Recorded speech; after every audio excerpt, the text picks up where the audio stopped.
So, if I may, right, if I'd like to pause the podcast for Slow a minute, it down for a right? minute. It's if the podcast, like Moses, spread the waters of PAX to talk about the fact that 2 days before flying out here, I sat down and I went to go see a movie, and that movie is called Get Out. What did you think? You told me to go see Get Out. All I said Satch, have you seen Get Out? I've seen Get Out. All right. I saw it the day it came out. All right. Can we have a conversation right now? Let's talk. Jordan Peele's great. How start with that. genius is this movie as a whole? It is the most compelling and also the only social thriller I've ever seen. I didn't know what that word meant going into this because people were throwing it around, and I'm like, that could mean a bunch of things, but right? And then getting through it, first of all, I watched it with my girlfriend. Now, what color is the skin? Oh my god! What color is the skin of your... Straight to the jugular. Straight to the jugular. What color is the skin of your girlfriend? It's of the Caucasian persuasion, right? We needed that to be established in case anyone didn't know. And so I stood up and the movie was finished. When the movie was done and said, I need to go, right? I need to go right now. And she was like, are you okay? And I'm like, yeah, just, I think we need to break up right now. Which got a nice reason from the first couple rows around us. Because I'm like, yo, I don't know about this anymore right now. Oh that's my good. God! I came out and I was like, okay, I'm okay if I never saw another film for the rest of this year. This will hold me over the way that he touched on a lot of things. A lot of things. Just nuances of a casual day. Yes. Yeah. And there's so much to it, and the post. But by the way, let's establish now, how much are we going to Okay. So, to have the conversation I want to have, this has to be spoiler territory. Okay, I'm going to mark it right here, and I'm going to say in post when the spoilers will stop. Right, I'll tell you exactly what time that is going to be. So, right now, we're going to start Get Out spoilers. I feel like I need to rub your shoulders, Satch, to prepare you for this next. I feel like you need a lot of prep to get everything you want out. This is great, and I haven't talked about it with anybody. Other than my sister. I went to see it with my sister, and there were just so many moments where I just grabbed her and I was like, "This is me." Yeah. Okay. She's like, so I know. Spoilers starting now. Okay. So. This movie, the thing about it that right off the bat, I'm like, yeah, what is a social thriller? What does that mean? And by the end, what was happening to me was something that I had never experienced. That was, you found a nerve ending in my body that had never been touched with film or with movies or with this type of thing. It's you barely knew this nerve ending could be touched. Was there, right? It's a nerve ending that exists. It's more than representation. Yeah, it's something else. It's something else, yeah. and it's a nerve ending that exists, and it gets rubbed occasionally in real life. Yes, but never. What's the example? Well, hold on, but never in this context.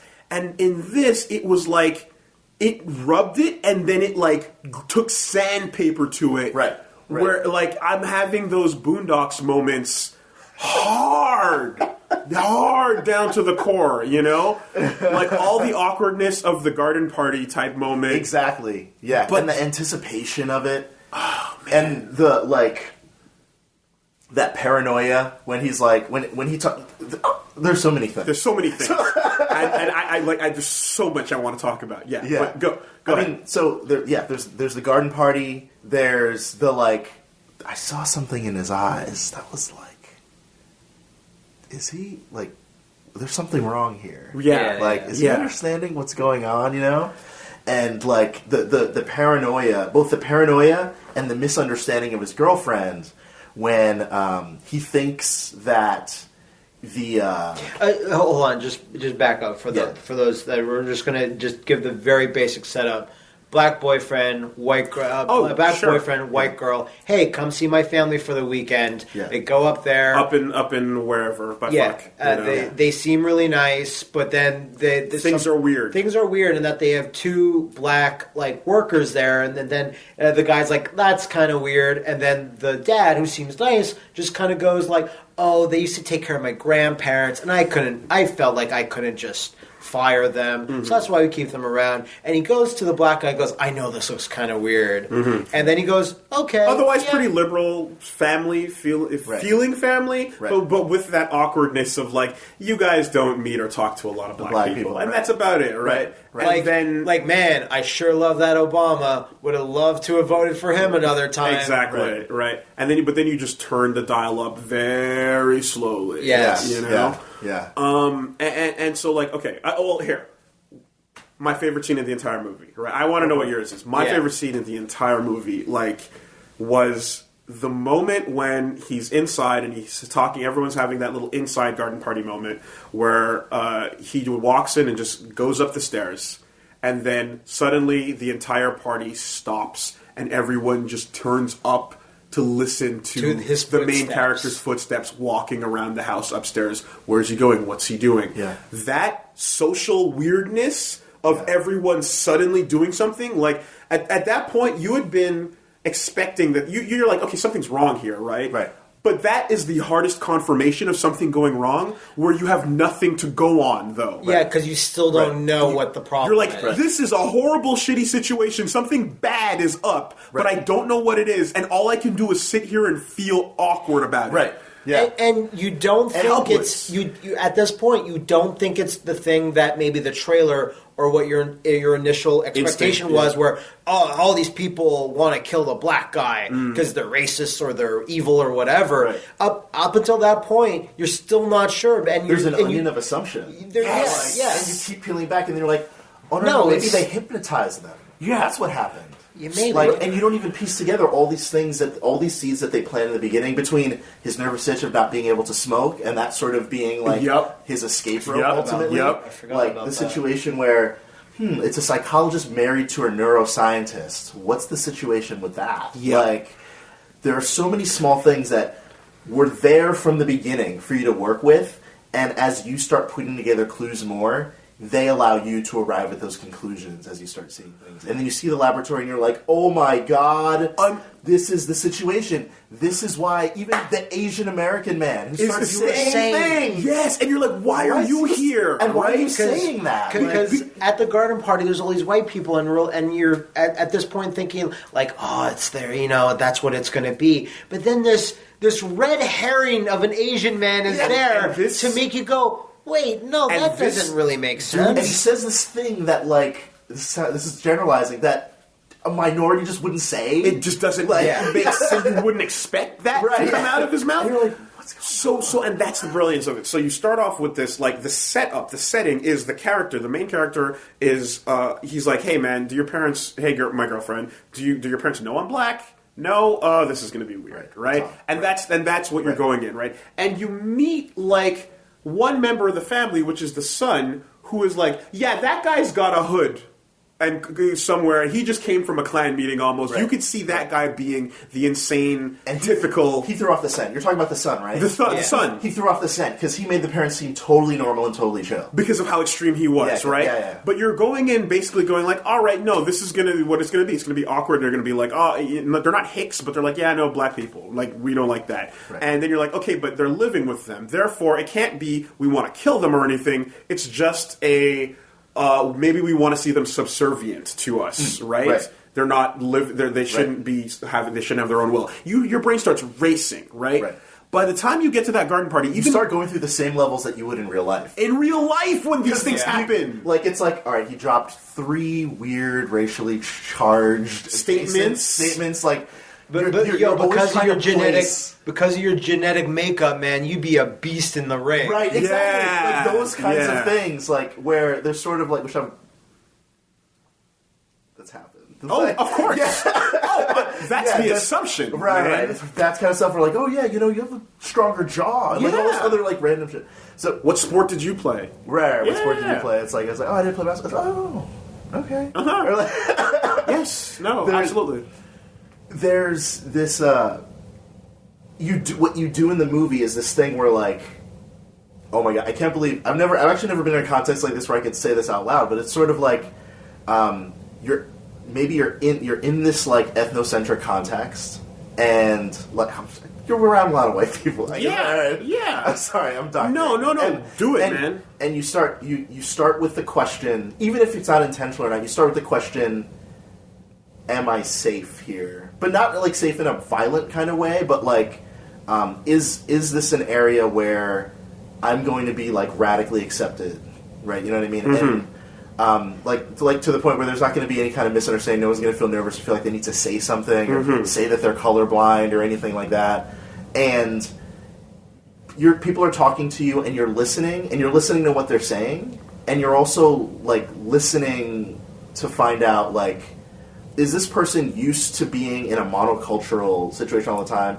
Or are they used to being like in more diverse groups? Yes, you know yes, I mean? yes. I know what you're trying to get a read. Right? Yeah, you're trying to get a read. Like for I know like for me, like I grew up in the Northeast. In America, if you grew up in the Northeast, you probably grew up around a lot of people who aren't like you, don't speak your language, and you've normalized being around different folks. And usually, like when you meet people like that, I feel very comfortable. Very comfortable around people like that. There's a way, I wish I could explain what it is. Yeah, no, I know exactly what you mean. But there's this thing where like you just know they don't give a fuck. And like they're not like, oh man, like I'm talking to you. Yeah, they're not overthinking things a little bit or measuring what's being said in a way where you'd like, what? Like, there's a strange amount of effort that you're putting in towards this particular part of the conversation. Yeah. Right, exactly. And there's no weird apologetic kind of thing. And I remember I really didn't encounter like non-northeastern white people until like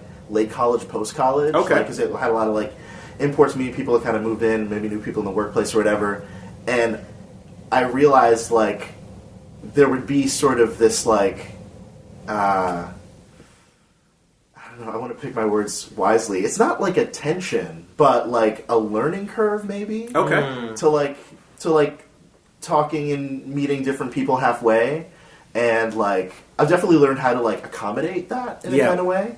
But that it's in those contexts when I'm speaking to somebody like I know you're from Wyoming or something. You're right. I skipped a bunch of states, but like I know you're from Wyoming, so like I'm sort of asking myself like, are you okay with this? And I'm listening and trying to. So I felt like I was doing the same thing in the film, where I was trying to figure out for the sake of the protagonist where on the spectrum her parents were, because they could say anything they want. Right. You know what I mean? Right. But I don't know. Well, and the thing with it is that like, okay, because I mean, you know, my experience in general has been that, like, yeah, you encounter this. It's a regular part of life that it's going to pop up. And Canada's, like I said, it's a bit I'm curious to know what they. Well, it's a bit of an odd place where, I mean, it's mainly, especially in Quebec, has been more about just French and English than anything else. It's the not, conflict is really. Yeah, that's not the It's not the predominant point of tension.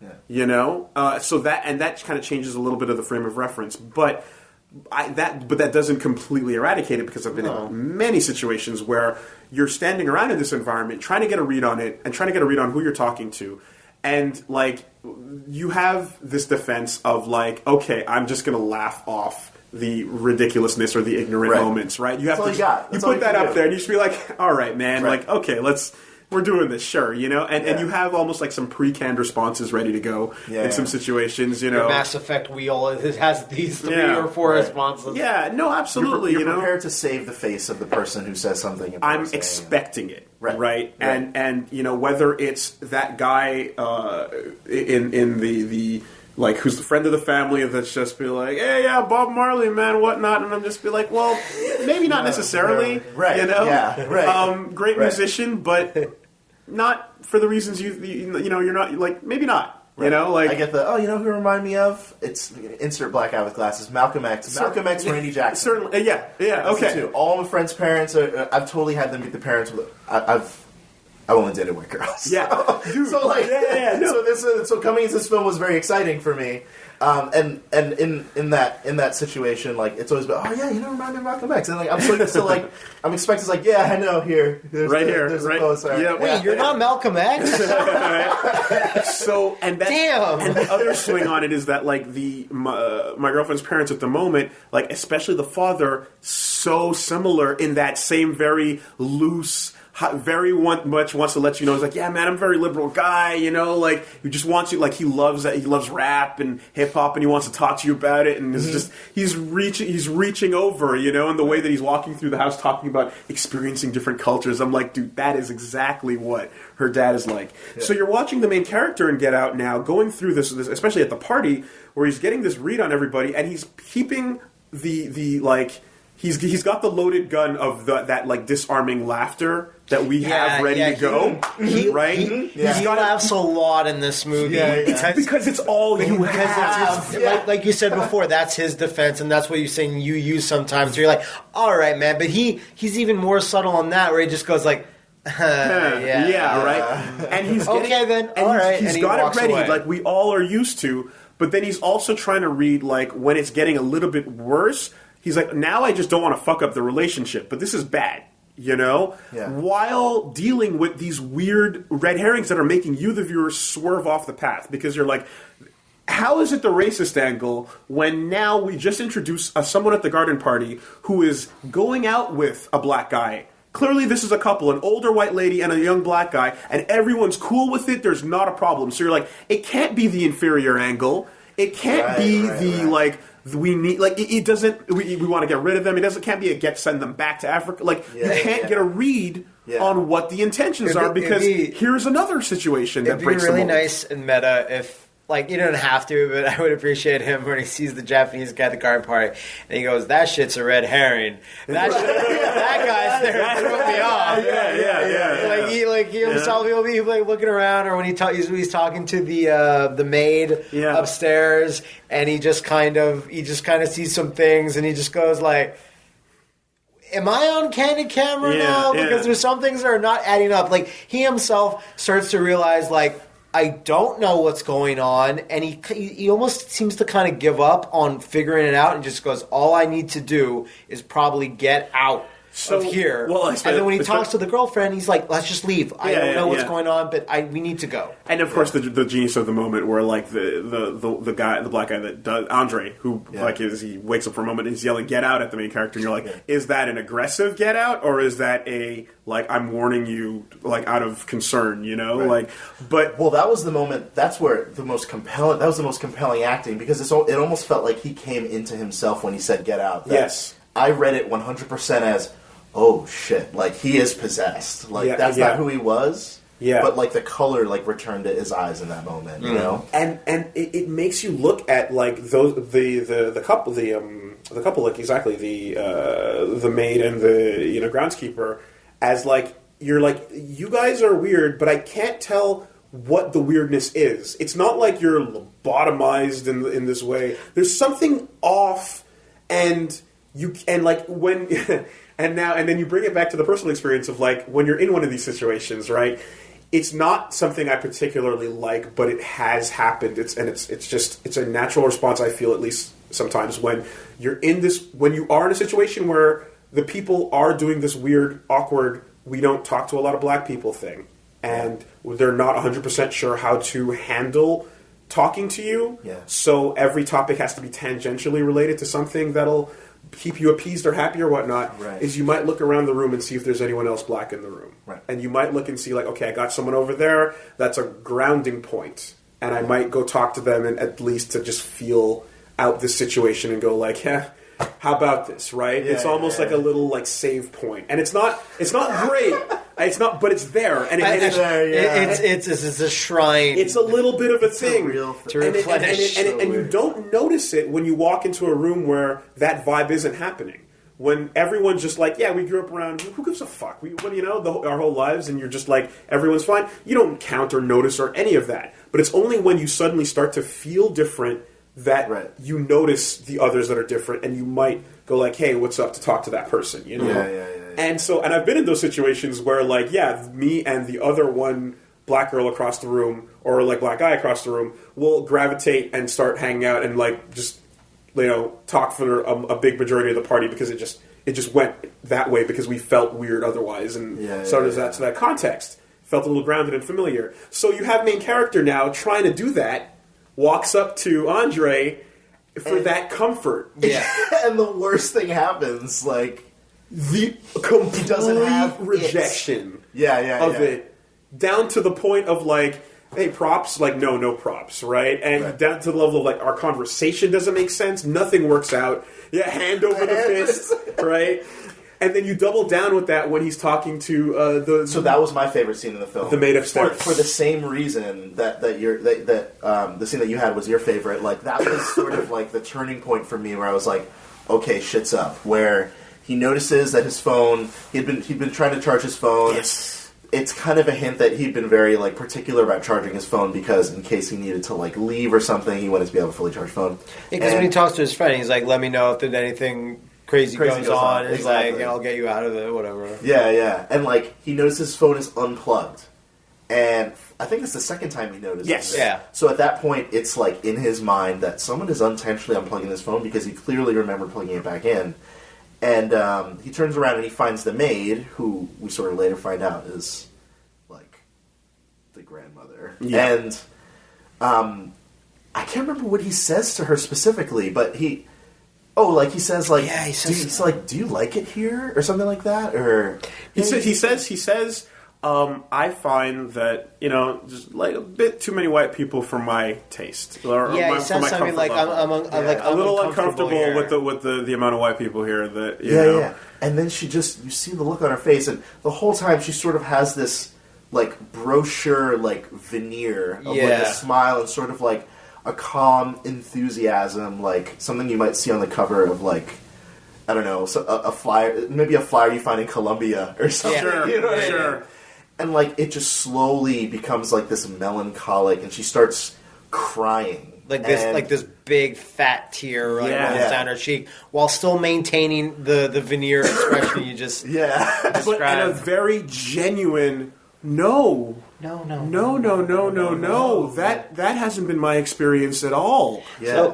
So let's get into this part right now, because I remember you and I had this conversation, is that we haven't gone there yet, but the whole thing about hypnosis in this movie and how it's presented, where when you first watch a trailer for this movie, you're like, okay, I think I got to handle what this is. But then when you see the main character in a black void trying to swim up to like a TV screen of what he's seen, is because when you see some of these characters, the maid and the groundskeeper, there's two people inside that body, and there's one that's the face, and there's one that's buried deep down. And you see some of this acting, like, especially from her, and especially from a character later on, that you see like they got across the fact that there's two people fighting with each other inside one person, inside one person, and you see like little cracks just crumbling in, and up until that point, you still don't know what's going on. And that's the thing, is like, if they were just the same person, but beaten and broken into a subservient role, it wouldn't have been like that. It would have been very distinctly different, where they're still the same person, but just like out of fear, like acting differently or some such. That's been done in other movies where they're like, when he met her alone, she should have been like, "Get me out of here."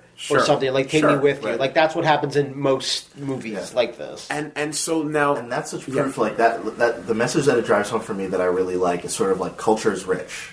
Like, it's not a matter of fact that he just gravitated towards people who looked like him, but there's, like, this really hard to pin down, like, experience that's tied with it that, like, colors the way that you like, speak and connect with other people, or, like, relate with other people. That thing that I was talking about, where you see that save point, that anchor right across the room, when you're like, I'm uncomfortable, but maybe I'll go talk to him. I wasn't even conscious of that until he walks up to him for that moment. Like, that's something that I've done that I'm like, I didn't think about the fact that I do this until he walks up to him for that moment, and, like, in my head I'm like, yeah, of course you're gonna, like, that's the thing, and then doesn't get it, and I go, oh man, I would feel so weird if I did that and I didn't get it, and I go, oh my god, I do that. You know? And it made me think about me in similar situations like that. This can happen in lesser ways, too. Like, if you go to a party, let's say I go to a party and there's just tons of old people, and I see someone that's in their 20s, I'm like, okay. Sure. And I just think, what if I tapped them around the shoulder and they got old face? Like, they got wrinkles, and like you just said, I didn't get what I was expecting here, because, again, look, there's my anchor point over there. Or if, like, I'm with a bunch of sports dudes, sports ball, someone do the sports, the Tom Brady's, and I go over and I see a guy with, like, a fucking, I don't know, Mass Effect hoodie. Yeah. And I go over and I'm like, okay, I really don't want to talk to this person, but I will anyway, because they just really like video games. And I turn around, and he turns around and he's like, sports. And I'm like, oh, fuck! Or even more like they're wearing, like, a Sony PlayStation sweater, and then you go up to them and they turn around and they're like, yeah, just play Madden. Yeah. That's it. Yeah. That's the specific And you're just like, no! But I love how like this is one of those movies where I'm like, it felt like I said, that deeply personal nerve that it touched on for me. Like, even with people not experiencing that haven't had the personal, like, part of it, it's still landing, and the subject matter I think is being understood sufficiently enough by people who are not black male raised in mostly white environment that has encountered some different degrees of acceptance. Some places a lot less acceptance, some places a lot more. It's like, when you're not that person, you're like, people are still thoroughly enjoying and getting some of the message out of this, and I think that's great, because you're forced to confront things that are otherwise not talked about in this way. Yeah. And so I want to get to the, like, you know, when you get to that the end zone where you're like, okay, well, here's the mystery, right? The whole context of these people being racist at all is like, if that's all it was, I would have been so disappointed, right? If it was just, we dislike black people. Right. And down to the moment where he's, like, talking about how, like, they're like, yeah, genetically you guys have the vessel, and da-da-da. I'm like, yeah, okay, right, we get it. Breeding the strong black, you know, stud to be a good slave or whatever. And it's like, nah, man. It's actually that we almost like black people too much. Yeah. And racism is not even remotely a part of that in the sense you think of, because my grandma and granddad are black and we live with them comfortably. Right. Right? It's so far beyond in this crazy sci-fi realm that you're like, there you go. The discomfort I felt. Right. It's like you twisted it around on me in such a ridiculous way. Right. And when you talk about social thrillers, I'm worried that I don't understand the complaints. That's not racial animus. That's something It goes so far beyond. It goes so far beyond. Someone that is actually, like, racial or racist in some way, or doesn't like, or feel, whatever the current context is, would, like, look at that and go like, oh, dude, possessing their bodies though, what the fuck, man? You know, I feel like any human can look at that and go, yeah, that's fucked up. Yeah. And you get swerved here and there, and you're like, for me, I was making up my mind that I'm like, no, they can't be racist. There's too many red herrings. There's too many things that don't make sense. It'd be too simple. And then the fucking auction happens, right. And you're like,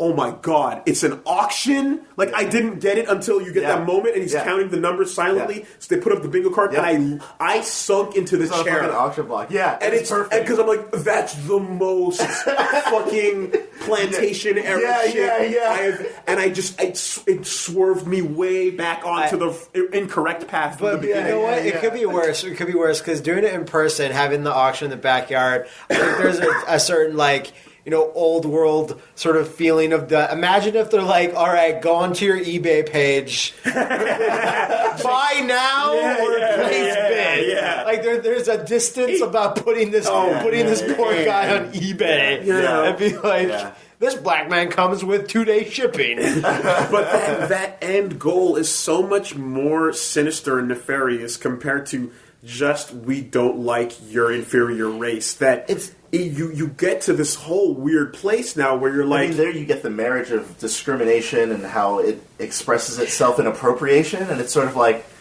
okay, so there's an appreciation here. What is that? Yeah, what's that about? A really good part is when the main character wakes up and he sees the TV screen of the guy that bought him, And then he's just like, why black people? Why us? And he's like, I don't care what color your skin is. It doesn't matter to me. You have I those watch eyes. it because you have. I'm blind. You have the eyes of a. Now, also, that's the dumbest thing ever. It's like you have the eye of a photographer. I've got your power. I want your black Sharon Dan. You know, like, you can see, sure, but I don't think whatever. But when he explains, like, I don't care. It doesn't matter to me. It's just like whatever. So it's like some guys that in other Get Outs previous to this. Where the black guy's in the chair and the guy whoever bought them must be explaining, oh, this is why everyone has their own different reasons. Yeah. Some of them might even be racist. Who knows? You don't know. Well, I mean, I look at, you talk about, like, framing things. I look at that UFC conversation with the crazy son. Right. Maybe he's thinking about the whole jiu-jitsu thing because he's like, maybe I want a black body. Yeah, right? Exactly. The grandfather who, like, is, like, running in the middle of the night like a destroyed madman. by Jesse Owens. Wants the black man's body because he wants to race like the guy that beat him in front of Hitler. Yeah. You know? Yeah. Like, all of that lines up in such a very deliberate, meticulous way that I just, like, I was floored by how calculated and perfect it was. I agree.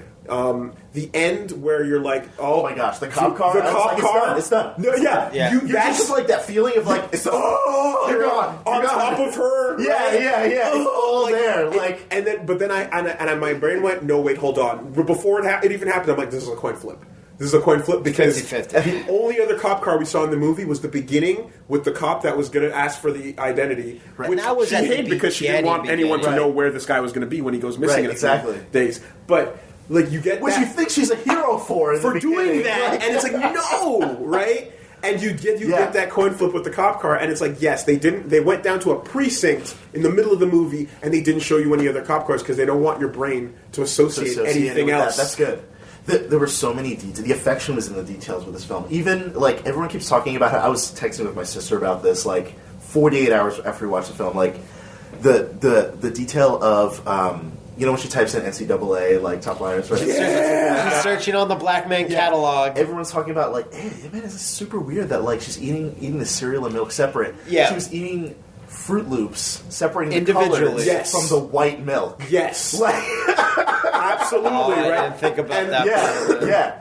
And she was doing this in a way that was like, it was put, like, you want to make sure, like, that you, when you finally, I don't know when you had your doubts about her. I had them when they left the house, right? I was like, that talk, like, near the lake. Because he's pouring her heart out. And she's like, you know what? I believe that. She's like, because she's like, let's just go. And I'm like, that is such an awesome, realistic thing where someone's like, you're uncomfortable, I get it. And I'm like, that's Peele doing something where he's like, I want to subvert a trope here. I like that. And then I was like, but what if it's not? That was the first moment, you know? Because the standard horror thing is like, oh, I don't know what's going on. I'm really uncomfortable. No one believes Just you. give it a few more days. No one believes you. Everything will be fine. I don't know how many horrors are... Like, it doesn't matter if it's race or whatever. If some character says, this shit is... No. Right. Everyone says, give it a few more days. So when she was Sleep on it. When she was just like, all right, no, fuck it, let's just go, I was like, yeah! Right. But she was secretly like, let's handle this shit tonight. Wait. Like, the clap slowed down a little, but I wasn't sure, and then the photos were like, now, old what boy threw me style. off was the bisexual relationship.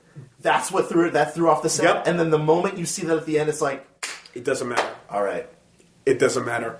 It's we're fishing everybody in. Yeah. You know? And she starts looking for the key in the That's white. your fucking grandmother, man. Yeah. What about... You had sex with the body of your grandmother. What about that part you said where you're like, the actress that plays the girlfriend when she's on the phone with the main character's with the friend best that's friend? calling him. When you're where's getting the emotion of concern coming out, but your face is a blank slate, that is award Oh no, he didn't call me at all. Like I can't even do it. It's like, I'm struggling to do it right now. Voice actors. Oh my god. Voice actors have to, when you frown, go into character. you have to do it. Yeah. When Mark Hamill's playing the Joker, he has to get loopy and his face has to emote. Yeah. That's how you act as a human. It's like rubbing your tummy and patting your head. The easiest way to fake an emotion is to just do the real emotion. Yeah. She was blank-faced, but her voice was going through all the affectation of it. Yeah. I couldn't believe it. But then it reminded Wooly, like,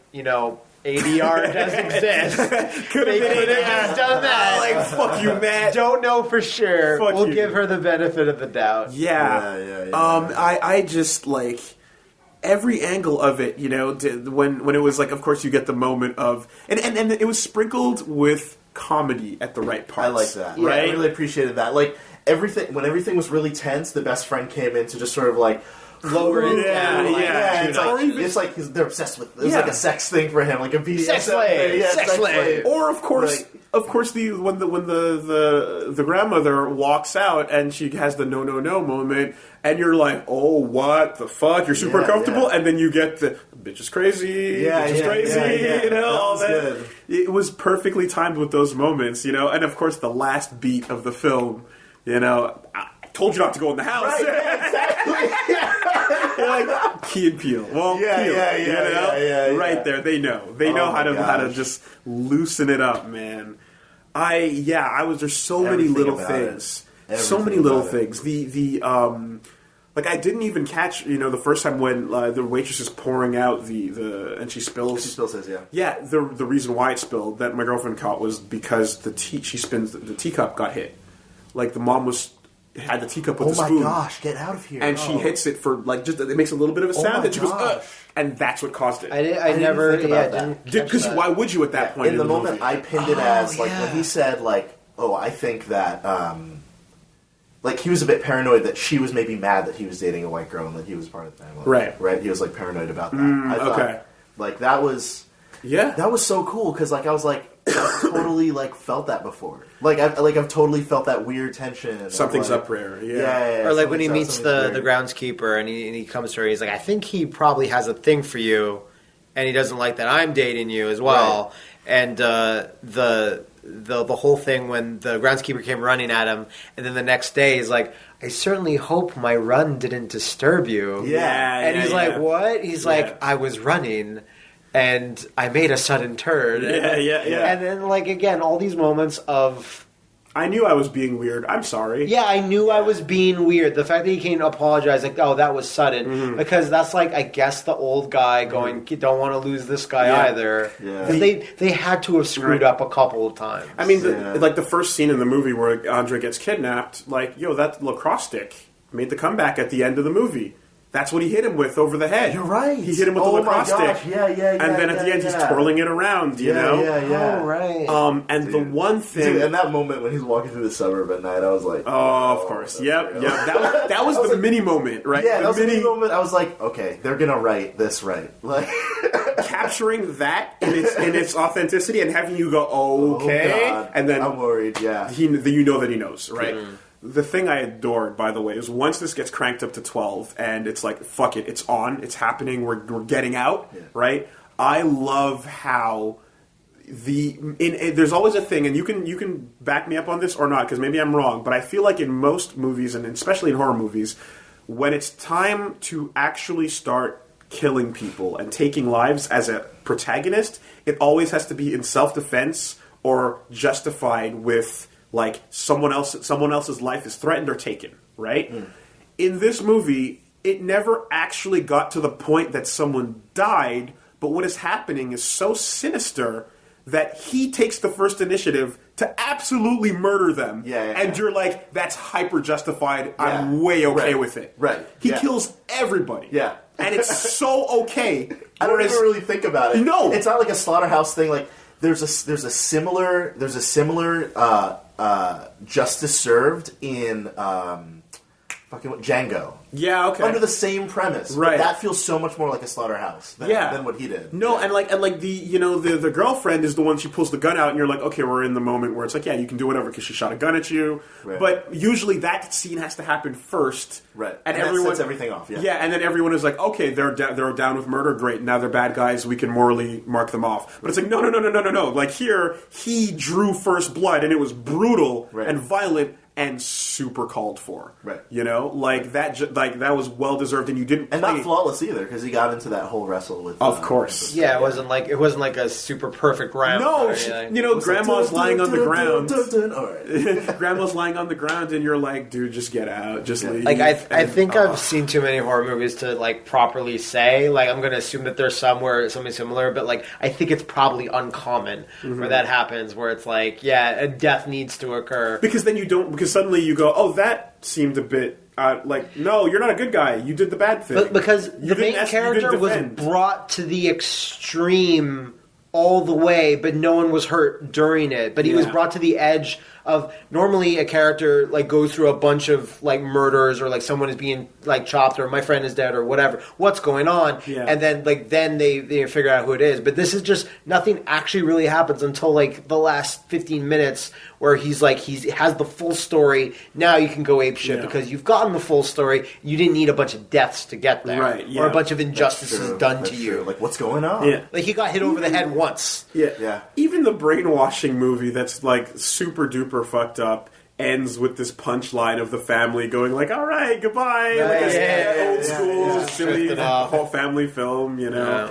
Yeah, man. I can't wait to see what he said. He wants to make more social thrillers, like, right? yeah. Similar genre things. Curious. And like, I'd love to see, like you said, the Vengeance trilogy handle it that way, right? Where you you have a thematic link, but everything else There's a different changes. I'm sure he has so much. It would be amazing. Material. And the genius here, and the thing that I was going to say earlier is that, like, if someone else looks at this and goes, "Oh, that's awesome! I love this! I want to do it too," I feel like so many other people trying to attempt this material would fuck it up because they wouldn't understand the subtlety of it. Yeah, I was about to say, I think it's almost too very subtle of a subtle. thing to rip off. Like, you know what I mean? The next hack that comes along is going to go, yeah, man, bunch of racist hicks. Right? Let's get a bunch of get a bunch of like inbred redneck zombies, rednecks, and they're gonna be like, fuck them niggers, and then they're gonna come out with their pitchforks, and then that's gonna be that. And it's like, no, it's not. The whole thing. About This film that. doesn't demonize like white people. No, Yeah, no, it doesn't. That's not It's like, that it doesn't- these particular people are insanely off. Right. This is evil on another level that it's not. It's beyond the racial This is spectrum. like a hyper fetishization. Yeah. Closer to that. Yeah. So I think you'll appreciate this, but we have a term over here that we use when when the fetish happens, where someone like whether it's white girl looking at black guy, or whether it's black guy looking at Asian girl, but we call it, you hear the drums, right? You hear... It's fucked up. Man, I don't like that. It's fucked up, but you hear the beats of the jungle, or the beats of the the culture that you're unfamiliar with, right? But you're intrigued, right? And you want to know more. Would you like to know more? Yes. And like this came up when I was talking with Pat about it. It's fucked. Unpack this for me. Well, here's what it is. I was like, when you go to the Lost Woods in Zelda and you hear dun, dun, dun, dun, dun, dun, and you have to follow that and see where it goes, because you're like, I want to go there. I want to see what's over there. Right, and I don't, it's not just in the sense that it's like, it applies, it's cross-cultural, right? It's like, if you, like, when my like, God, I was in a shitty relationship before the current one I had, where it turned out that I was just a fetish to the person I was going out with. That shit freaks me. I can't get my mind around that. Like, if I'm like messaging with someone on OkCupid or whatever, and it's just like maybe it's in the comment section of their questions or whatever, or like we're talking and it's like, yeah, it's really into black guys. Yeah, I hate the moment I'm like targeted.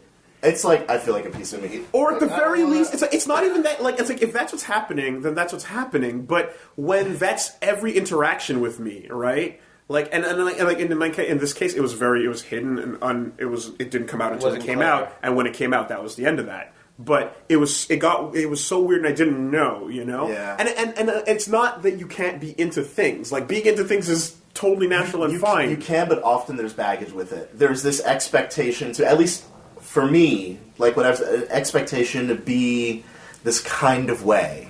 Like, not just to look like this. No, but to to fit in this character with it. Right, this particular kind of alpha Absolutely. that I'm 100% not. And that's why I get nervous, because I'm just like, I have to let you know, like, if there's baggage tied to that, other than you just think I look great, yeah, I think chocolate's great too. Yeah, like, sure. But if it's like beyond that, like if you want me to do things, like I'm probably not going to do them. No, if you're looking for an attitude, if you're looking for a certain type of person out of this fetish, and that starts becoming what we talk about, we're going in another place now. And you present that to me in a way that's weird and off. You're coming at me sideways. I don't know about that, right? Because it's like no one wants to feel like they're being used. Of course, not, for it, right? like whether they're famous or they're rich or they're whatever it is. I just want to feel like a dude. Of course, and it applies to like. I want to feel like I'm a part of a paper trail. It's not just to the ex that was treating me that way. It applies to someone in my family who's just like, "Yo, how about them Asians though, right? Like, yeah, you like to because I don't see it like that." But that thing is coming at that way, that version of the conversation,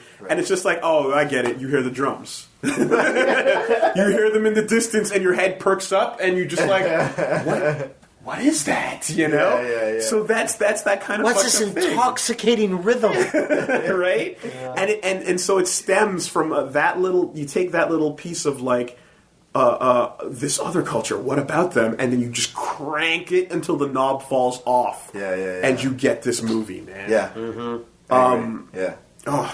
It needs to be handled delicately. It can't just be the racial aspect. It can't just be... And you can't come in thinking that that's what it's going to be. Because it's going to color and ruin the whole experience. Exactly. You have to just go and say, I'm going to watch a horror film. That's what I did. Yeah. And if you choose to do this with gender, if you choose to do this with sexuality, like there's so many other topics that you can pick to handle this from, but it's about the subtlety. Right. And in the end, you have to land in a common place where everyone is looking at what's happening here and can genuinely agree this is fucked up beyond what you could have expected. I think the beauty of that dovetails with the beauty of a lot of what Chappelle did, dovetails with a lot of the stuff that Key and Peele did. Obviously, it's such a super scarce area, but it's getting beyond or getting out of and doing away with the white people versus black people, and the white people do this and black people do this humor, like that very Richard Pryor humor. Yeah. Like, Vine was famous for that, and it was so tasteless.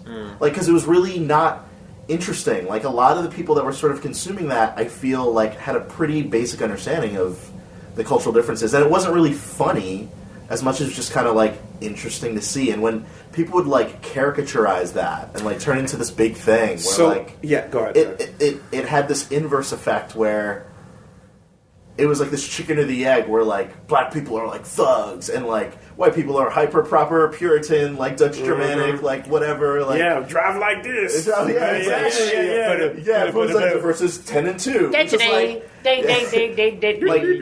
It throws away an entire spectrum, and it's really cheap, right? And, like, what Get Out does that a lot of Key and Peele did and a lot of Chappelle did was that it toyed with the nuances instead. It's like, why are some of these differences the way that they are, and why are they interesting, or why... It digged into that in a way that I think... I don't know. I don't even have words for it. Now, I'm not going to pretend for a second that I didn't laugh my ass off at the funniest Black Vines and Black Twitter posts that happened in the peak of that moment. I laughed at those. That was so real. Like, some of them were just the best. Yeah. But... I will admit, some of the reason I laughed at it was more like, this is like a good way to grieve. Tension. Like, okay. I'm laughing off tension. I'm not going to pretend it didn't happen, but there was a second, third, and fourth wave of like, all right, now someone else is trying to do this that like is just caricaturizing like what they think that type of comedy is supposed to be, and. It's not that you can't do it, but you're particularly missing the mark, right? Someone else could have landed it. Someone else who is better at comedy. Someone else who knows how to work it. And, you know, like, I bring this up in times, but, like, my favorite comedians, some of my favorite comedians, I love Louis C.K., I love Joe Rogan, right? Those dudes are masters of their craft, and they throw the N-word out on stage in the middle of genius bits where everyone comes back and goes like, yeah, okay, I get exactly what you were doing there, right? Yeah. They'll fucking use it because they know how. They get that. When you're bad at making jokes, you will just fail at it, and then that's true. That's true. And what the end result is like it's not even that you offended people; it's that you weren't funny, that you missed the mark completely. And so there were derivative vines and things like that went to that place. That I was like, all right, let's fucking step back a minute here. You missed the mark, you know. But that's my take on it. No, I'm totally with you. Yeah. Video games, but no. It was. That's a strong. Get Out, a telltale adventure. Yeah. Oh, but that would actually work. But though, yes. But wait, though. Hold up, though. But wait. Honest conversations really and good. Reading a person. Making decisions in what you say. Making decisions in what you say. They gonna remember that. Oh my God. But here's the thing. Episode 5, Get Out. There was one thing that totally, and I don't think I retell this well. There was this thing that I was watching this interview with Ari Spears. You remember Ari Spears? Yeah. And like they were interviewing him, and he was talking about Jordan Peele, and like that for the first time, I tumbled on that rabbit hole because I found out that there's actually like big parts of like the black community. People in Radio Land can't see I'm using air quotes because it's like it's such a wide spectrum. I don't know what that means, but like. There's like this chunk of people in the black community that really don't like Jordan Peele, and they don't like the Key and Peele kind of humor because they feel like they're all older, I think, and it might just be age, but they feel like he's not like real, right? So like Ari Spears, the way that he describes, he's like, man, like it's a comedy business. I don't want people to come and say like that I'm just salty because I sold out, but like Jordan Peele, like I'm really happy for him, like Get Out and all that. But if he was around us, if he came out where we live, like you'd be able to smell him out. Like his whole bit is like it's like he's a black guy dressed as a white guy doing blackface. Like we're doing this. And we're doing the whole. Exactly what I'm talking about. We're doing this. Oh, I'm sorry. Yeah, no, you're not black, but your attitude is something that we don't get. It's fucking confirming the same stupid shit, man. Where it's like. Black is a state of mind. Exactly. And fuck you. It's fuck your entire shtick. Thank you. You're just saying what. All right. Like you're holding yourself back by saying that like there was only one way to be the way that you are. Like the whole movement is like any movement really is based around like amplifying small voices, right? And like what Jordan Peele is doing, what Donald Glover is doing, like they're amplifying that small voice, the community within the community. That we probably belong to, that didn't get a chance. You know what I mean? And like the fact that it gets stuffed out, it's like you're just a black bro. You're just a bro dude. The equivalent, black. Equivalent, right?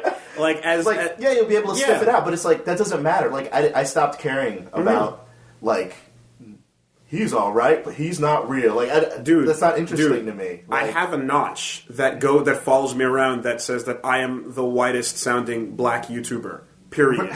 It is the thing. It is attached to me. Yes. And I get the funny. I get the jokes, Matt. You know what I mean? I get the funny. But I was going to say because yes, as funny as Muse asking you, "Are you lost, sir? Yeah, sure. Do you belong here?" I love Muse. But like just in general though, like.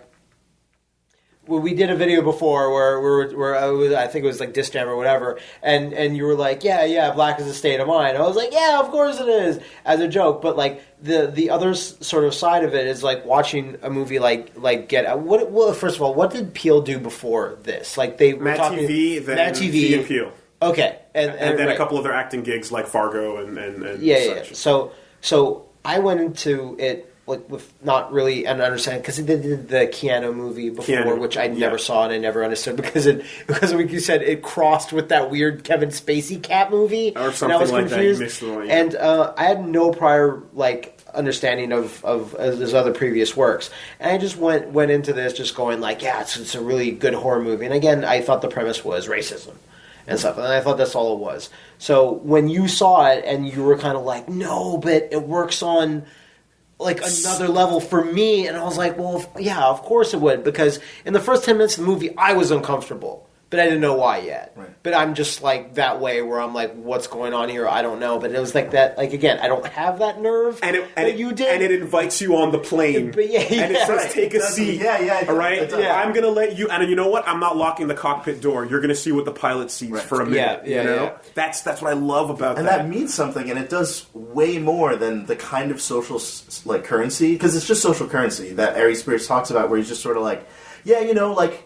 He talked about Keanu. He's like, yeah, those films will be really good. Like, a lot of white people will show up, and it was that thing where it's like, all right, I see what you're doing. So because white people can participate, that makes it lame. And that's dumb. Like, that's a dumb way to measure whether something's cool or not. Like, dude, it's just it doesn't. It's just a '90s ass. It's beyond like, '90s. It's fun. I'm not sure you've seen like, white people, but we're pretty cool. I think. I don't know. Like, I've been told I'm cool. You say '90s, I say like 1790s. Like, you know what I mean? It's beyond ridiculous to me, and it's like it's especially hammered home when, like I said, like I have that thing that follows me, which is like the way I talk and whatnot. People don't even know until the last second or whatever. You know, and it's just like, motherfucker, like I'm Canadian, right? I was raised in a completely different environment. Well, that's what I say on Twitter. What you consider the quote unquote black experience, and the people who I went to school with that sound like what you think the quote unquote black experience is are doing it because they watch fucking TV. Right. They're just imitating it because they think that's what's supposed to happen. They talked like you in middle school, and then they discovered BET, and then they changed. That's what all my friends. It's insane. Like, and just mimicked it. You know? And now like, fuck me for just, I guess, being me. Just keeping it. You know? Yeah. Anyway, that's another topic. That's like the place you grew up is so weird. Like Quebec. Yeah. Like, and the things you watched and you consumed. Yeah. Like your voice was forged over Reboot and having to talk English in that school that you're in, but also having to talk like just a bit of French and whatever. I was in French immersion for 2 years, and then I got to learn about I had a teacher that was literally like, she had a hate crusade against English-speaking people and treated me like, she picked me out and treated me like shit in our class, not because of anything except that I was an Anglophone in a class of Francophones. Right. Like, it's a whole other weird level with some Canadian stuff, you know? But I digress, you know? I guess the one last thing I just wanted to say with Get Out was that I was so happy when we had that moment where he looked at the deer in the beginning, and I was like, okay, you're telling us something about this character, but I hope it's just not generic, that deer is going to haunt me for mysterious, unknown reasons. I was so happy when not even 10 minutes later, it's like, nah, dude, his mom. He has a backstory to that. That weird moment he had with the deer is insanely well explained and is a completely human reaction to what happened. Left it out to die. You know, and that is an incredibly strong moment that just doubles down on how good a pick he was and how smart they were when they were like, that happened, so he had that thing as an anchor point. And that charges his relationship with his girlfriend. His relationship. Horror movies do not do that. They do everything as conventionally fine, and then shit goes down, and there's one through line. But for that, there were like 2 and 3. She denies the cigarette so that he was going to crave it more later, and when he wakes up after they have sex to go for that late night smoke, his bag is open, the box is out, the box is open. The cigarettes in the case, when he gets up to smoke, his bag was closed, whatever, they did their thing. He wakes up in the middle of the night and goes, I'm going to have a smoke, because he looks at this bag. How much is that intentional? How much could that be a continuity error? I am putting it down there that they want because that's a coin flip. They pegged out the weakness early on at dinner. Okay. She did the research, or even before that. Okay. And then when he woke up in the middle of the night and was like, yeah, okay, and he looks over, and it cuts to the most, like, Mad Men-esque advertising perfect shot of his pack of smokes sticking out of his bag, box open, when otherwise she was hiding them from him and taking them out of sight. With the cell phone, like, not charging thing, I'm inclined to believe, those two things go hand in hand. Take your vice, take it outside. Yeah. We're going to wipe your fucking brain. Yeah. Okay. Yeah. Spoilercast over. That was great. That was really good. That was really good. Yeah. I got As a black man, I really enjoyed that conversation. Well, I do want to add something. Like, sure. This is just a thing that I feel like I have to get out there because I don't know how many people are going to talk about it, and I am conscious. Like, I don't know. Like, it is something that I was excited about that I hope other like mixed kids are kind of excited about. Which was sort of like at the end of the day, like it's funny. Like Dave Chappelle, he does. I won't be too long. Like One of the skits he's known for is sort of like having this like racial draft pick or whatever. And what I thought was really cool about that skit that he did, like with Wu-Tang, like whether it's Chinese or other stuff, is like it's something that we do all the time. Like Barack Obama's like he's a mixed kid, right? But he's sort of claimed culture, right? Tiger. And in that Tiger, he's claimed. Jordan Peele, he's claimed. I think there's something really interesting about me being a mixed kid, like speaking as one, where like for myself, like I grew up like with white family members who cared a lot about me and like who like babysat me, and because of that, like I've always had like a comfort that I think a lot of my friends who grew up in like ethnocentric contexts didn't. But that doesn't erase like a very like precise like experience of other, like a feeling of other. And what was really cool about what Jordan Peele addressed in this film was capitalizing on that without making it seem like this tribalistic thing, like this tribalistic like beating of the chest one versus other. And I thought that even though that really wasn't kind of like the center of it, it was something that was handled really well in a way that like a lot of people were able to understand. That's it. Dude, when Satch comes around, it gets real. Things good to you. It gets real every time. Dude, I love our talks. The thing about Satch is that he's real. I love our talks. Legit. And it got real. And it got real. It got real.